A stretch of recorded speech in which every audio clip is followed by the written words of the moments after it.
Showdowns at sunset, horseback chases, and standoffs between sheriffs and outlaws set the stage for the Old West.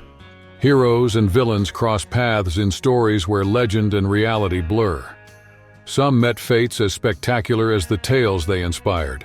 Others led simpler lives, shaped by the harshness of surviving in vast, arid lands. Over the next few minutes, we'll follow these trails and discover how each journey helped shape the myth that still captures our imagination. On January 10, 1917, while visiting his sister in Denver, William Buffalo Bill Cody died of kidney failure. The showman who brought the Wild West to stages around the world had made a clear request: to be laid to rest at the top of Lookout Mountain in Colorado, a spot with sweeping views of the plains and peaks. But winter had sealed the roads with heavy snow. To honor his wish, the mortuary preserved his body for 6 months, refreshing the embalming whenever time threatened to fade the legend. Meanwhile, voices from Cody, Wyoming, a town he founded and mentioned in an older will, demanded he be brought back. Letters, headlines, and promises clashed with the family's authority, which stood firm. When the thaw finally cleared a path, a silent procession climbed the mountain and ended the dispute, lowering the casket into the rocky ground with an endless view. Still, theories of a secret move to Wyoming live on, keeping the myth alive beyond death. Bat Masterson lived like few others. In Kansas, in the same Dodge City where the Earp brothers upheld the law, Wyatt convinced him to wear the badge and take on saloons packed with gunpowder. Between bold arrests and point-blank shootouts, the deepest mark was the bullet that killed his brother Ed in the middle of the street, reminding him that every win came with a high price. By the time he was 49, the smell of gunpowder no longer thrilled him. He dreamed of quiet, not jingling spurs. With his wife by his side, he headed to New York and traded his revolver for a typewriter. The same hand that once pulled the trigger now spun stories on the pages of a newspaper, while he also served as a U.S. Marshal, this time in marble hallways, not dust. On October 25, 1921, while working on another column before sunrise, Masterson's heart beat faster than any draw. He collapsed at his desk, ending his last line right there. Hardly anyone noticed Wyatt Earp as he drifted through the West. But decades later, his name echoed thanks to a biography that turned the shootout at the OK Corral into an unforgettable act of bravery. At the end of the road, he traded Arizona dust for the salty air of Los Angeles and slipped into the early days of Hollywood, offering advice for free to directors inventing the Western. There, he built bonds with stars like Tom Mix and William Hart, friendships born from stage dust and fake pistols. When he died in 1929, both men carried his coffin. Mix wept between camera flashes, forever sealing the bridge between legend and the silver screen. John Henry "Doc" Holliday started out as a dentist in small-town Texas. But little by little, his office gave way to the card table. The saloons echoed with his raspy laugh as cards slid across worn felt. In those smoke-filled gambling halls, he crossed paths with legends like Wyatt Earp and got pulled into shootouts that shattered the silence of the Old West's dusty streets. Every bet he placed was a step closer to his own end. Whiskey and adrenaline only fed the tuberculosis eating away at his lungs. Chasing relief, he moved to Glenwood Springs, Colorado. There, in 1887, at just 36 years old, Doc cashed in his final hand. But the story didn't end there. Annie Oakley was born Annie Mosey on a modest farm in rural Ohio. From a very young age, she had an almost hypnotic curiosity for anything involving gunpowder and precision. By the time she was 16, she was already supporting her family by selling wild game. While visiting her sister's home, word of her sharpshooting spread through the neighborhood until it reached the local boarding house owner, who decided to put the living legend to the test by organizing a shooting match. Her opponent wasn't just anyone. Frank Butler, a professional marksman and showman who was used to leaving crowds cheering after every performance. On that makeshift field, 25 clay targets would be launched into the sky. Frank hit 24 and tipped his hat, confident in yet another win. Annie took a deep breath, aimed, and shattered all 25, leaving the crowd in stunned silence. What started as a competition turned into a romance. Frank, disarmed by her skill, was smitten. Annie, amused by his surprise, accepted his offer for a partnership that became a marriage and later a world-famous act.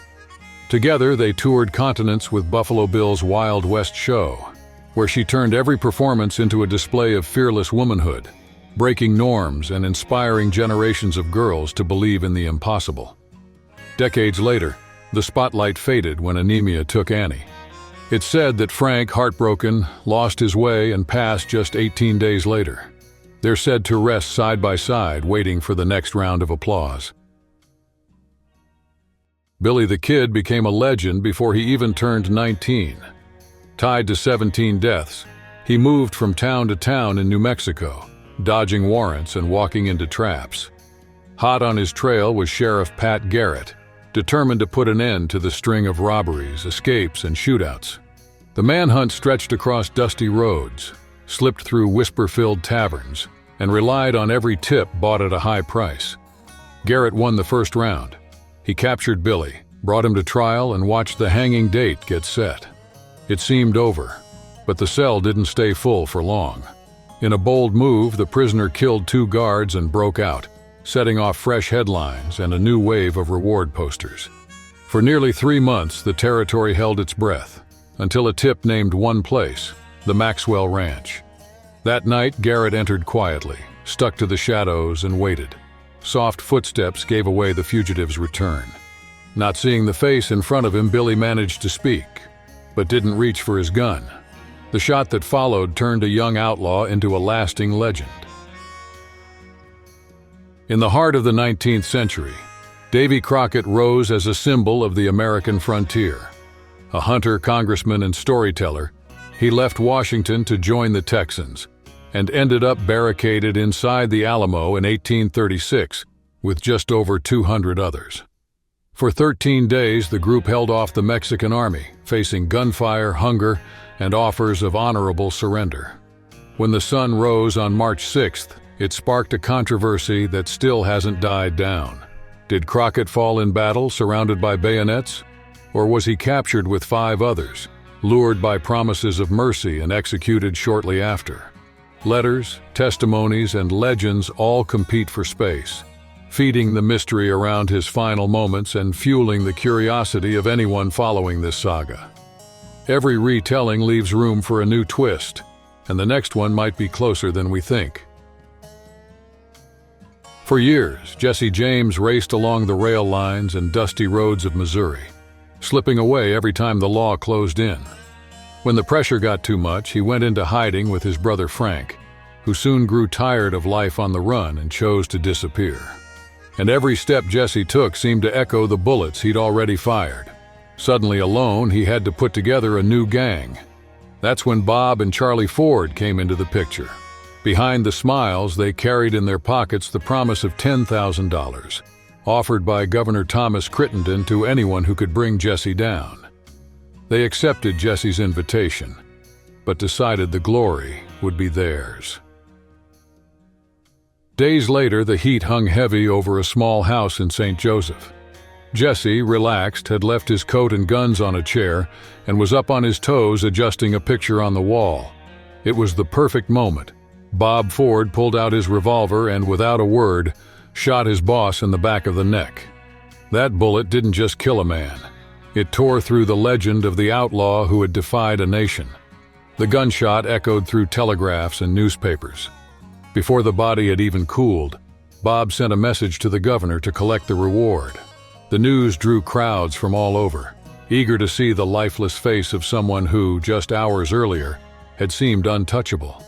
Each visitor who stepped through the doorway saw firsthand that, in the Old West, death could come from the barrel of a friend's gun. Butch Cassidy and the Sundance Kid became legends on the big screen with Newman and Redford.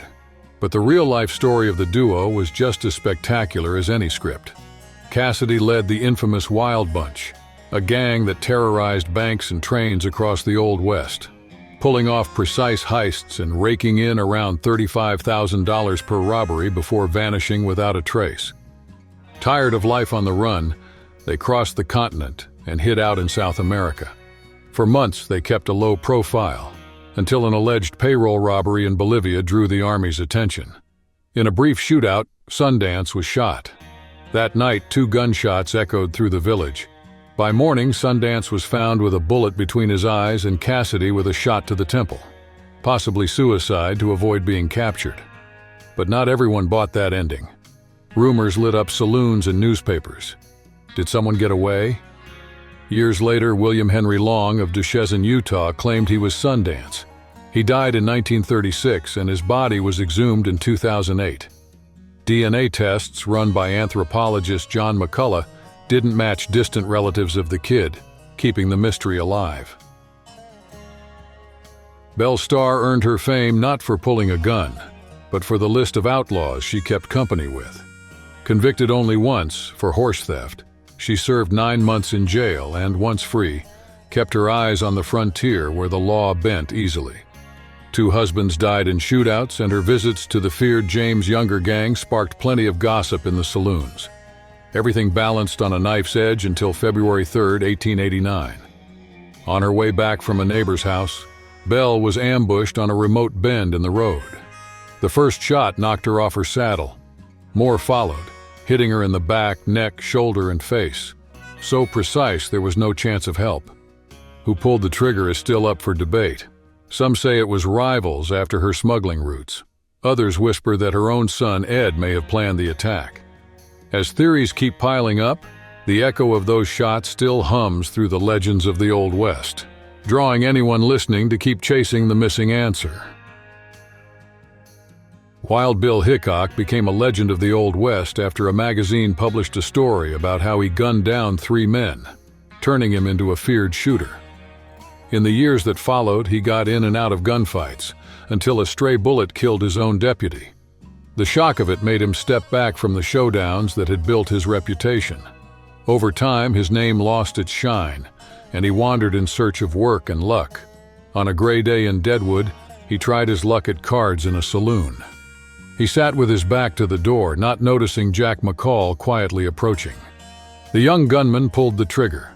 The bang silenced the room, and Hickok collapsed onto the table. In his hands were 2 aces and 2 eights, a hand that would forever be called the dead man's hand, a warning that keeps every listener hooked for the next chapter of the story. Calamity Jane was one of the most intriguing figures of the Old West. A mail carrier for the Pony Express, she dressed like a man to cross dangerous territories and hold on to work. People said that during hard times, she also turned to prostitution to get by. Her skills on horseback and sharp aim caught the attention of Buffalo Bill, who brought her into his traveling show, turning her into a headliner and spreading her name across the United States. But fame came with its share of excess. Her taste for alcohol became a serious addiction that followed her until she died at 51.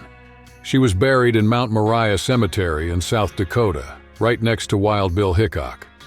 The 4 friends who handled the funeral thought it would be funny to keep the 2 together forever, even though Hickok had never returned the affection Jane felt for him. Enjoyed the story? Then hit that like button, share the video, and subscribe to the channel. Your comment helps the content reach more people. See you on the next trip through the Old West's past.